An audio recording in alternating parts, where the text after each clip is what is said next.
Hello, friends.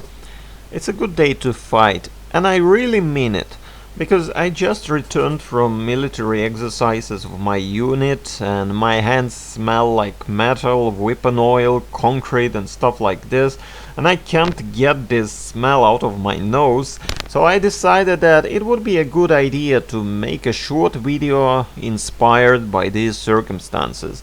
And today I wanted to talk about something I observed as a reaction of many mainstream folks when they hear, see, or face the fact that some people in this world are doing dubious things like indoctrinating kids into violent, chauvinistic ideas, etc. So, the two latest examples that come to my mind was a footage of some Arabs teaching their kids to cut throat to their victims, to attack people with knives, imitating some warfare and stuff like this.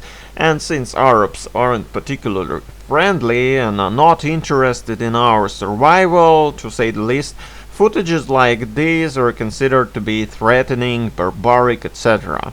Another example was some photos and footage from Russia, where again kids and young men were indoctrinated into chauvinistic ideas, sometimes openly hostile to Europe and Russia's neighbors.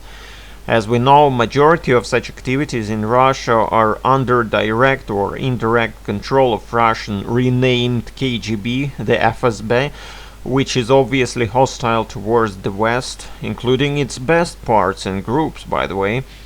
Then add to this the so-called hybrid warfare that was used against Russia's neighbors, used under disguise of some sort of pseudo-independent adepts of neo-communistic, Nazbol, Duginist and other ideologies, united in their hate towards Europe and America.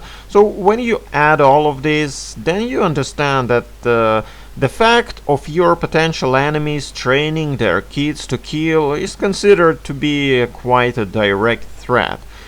In your case, it might be some other threats, or China or whatever. The idea is the same. Where we split our paths with mainstream folks, however, is the reaction to these threats. What I see is pretty much the same sentiment, the same reaction. Oh, Arabs or Russians are barbarians, they lack civilization, they lack prosperity, therefore they indulge in aggressive movements, and while our kids are learning to read, their kids are learning to kill, and how it is horrible, and how we should never be like them, and how everything should be butterflies and rainbows. Now, I think it's a weak and degenerate mentality imposed by certain ideologies that aren't less hostile towards Europe than some Arabs or Russians. And this mentality leads you to a position of victim, to a victim mentality, where you cry rivers about some other people not being smart enough to appreciate peace and good neighbors, or some people being revanchist up to the point that you can't talk sense into them. Well, the thing is, that's quite normal. Yes, there will be scum on this earth. We are not in paradise, and no one promised us perpetual peace here. And to be honest, if someone promises that on earth, you should reread poem of Rudyard Kipling, Gods of the Copybook Headings. Just a couple of lines here. When the Cambrian Meges were forming, they promised perpetual peace. They swore if we gave them our weapons that the wars of the tribes would cease. But when we disarmed, they sold us and delivered us bound to a foe.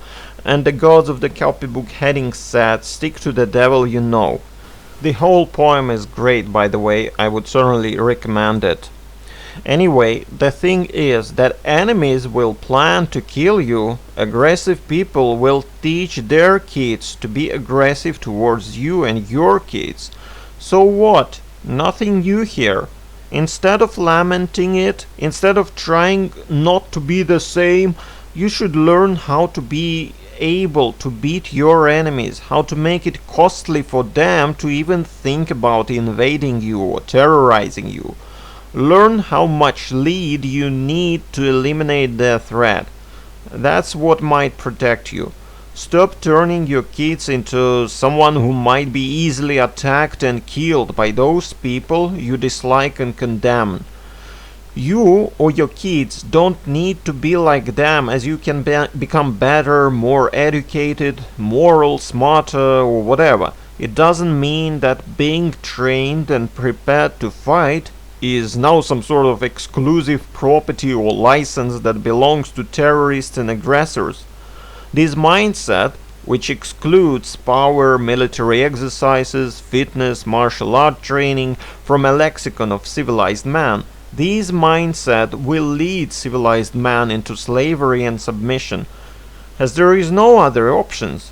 Historically, at least in healthier times of different civilization, there wasn't such a deep division between education, civilization, social standing, and being prepared to fight. In fact, it was quite the opposite. Army command was built around nobility. Nobility was more civilized than many other people with poor fighting skills.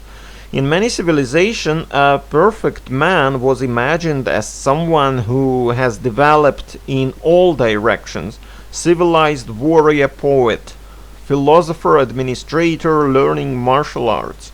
This was considered as ideal. Unfortunately, this ideal was shattered, and it's considered now by many people that you may choose between only two ways: feminized educated poet or brutal and stupid fighter. It's easy to see how this model is inferior to previously mentioned idea of balanced man. So, to keep things short, if you see someone teaching their kids how to kill your kids, teach your kids to be better fighters. You can still make them better and smarter than aggressor, but don't let all that you love to be destroyed just because you were afraid to have something in common with your enemy. You are not the same anyway. That's why you are enemies. The only thing that you need to do now is to learn how to defend this difference. Okay, that's it, guys. Hopefully it was interesting. Leave your opinion in comment section, subscribe and hit a like button, spread the word about this channel, and have a nice day. A day protected by your abilities to fight, to defend your family and your values.